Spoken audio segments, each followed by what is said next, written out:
A lot of the stuff I've seen in the past year, I didn't even know could be on the internet. Right. Yeah. I don't know how it is when there's so many things you can't put on. Do you know that there's a loophole that the ladies use to show their breasts?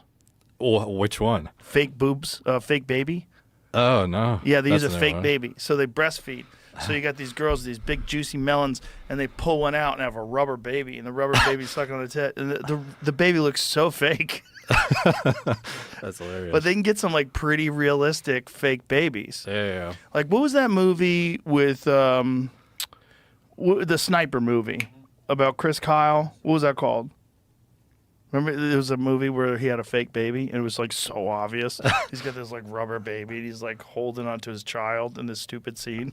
I'm pretty sure on Twitter you can just post nudity without any like problems, right? You can post pornography.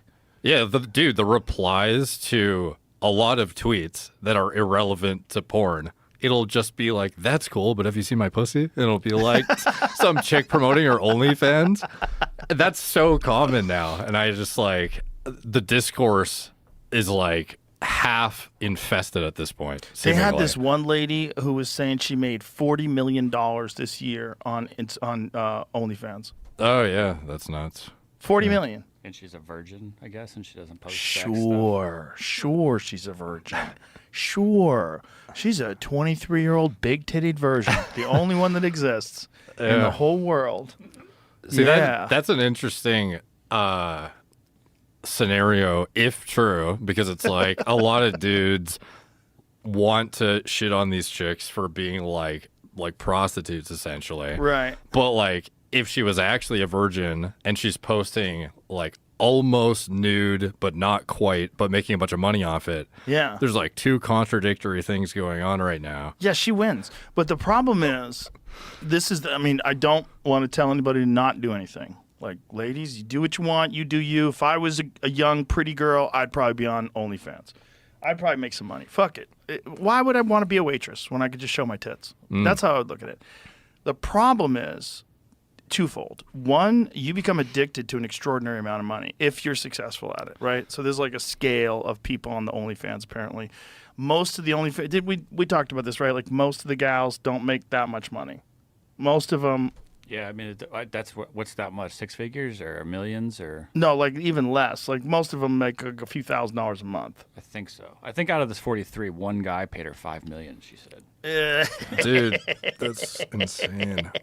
Dude, it would suck too is if you went full board and you did like actual porn and you made and no just money. got like banged on camera just for thinking you're going to become a multimillionaire, and then you still are like, you would have to get banged on camera a lot for years to really develop a fan base, and you have to do a really good job like every time. Super enthusiastic.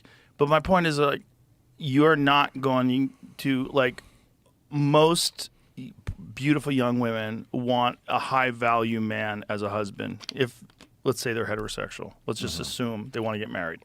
If they do want to get married, they do want a relationship. You're not going to get a high value man, especially if you're making millions of dollars a year doing this. You're going to want a guy who makes millions of dollars a year, right? You're not going to want a guy who makes less than you. You're probably used to buying fucking Louis Vuitton, this and that, and you're used to all this shit. So you're wealthy, right? So your dating pool's smaller because you're probably not interested in a guy who makes $100,000 a year. Like a regular guy to you is like, what is he going to do? He can't even take me anywhere. This is I'm going to pay for our vacation. Get the fuck out of here, right? So you've already like cut like regular guys out. So now you have a very small pool of men that you can date. And then out of that pool, how many of them are going to accept the fact that you're doing this? Now you have an even smaller pool. So some guys will accept it, but for how long? Like if you get real serious and you get married and then you're still showing your asshole to everybody, that's, but you're addicted to that money. Like, are you going to pick a relationship over this guy who may or may not be DMing his ex-girlfriend? You're going to throw it all away and throw away this $40 million a year empire you've created? Or are you trapped in that essentially forever? yeah, it's interesting the thresholds though too of where they become successful for what they're doing, because it seems like some of them don't have to show their asshole. They Really? just post like thirst trap fitness girl type content almost. And people pay for that?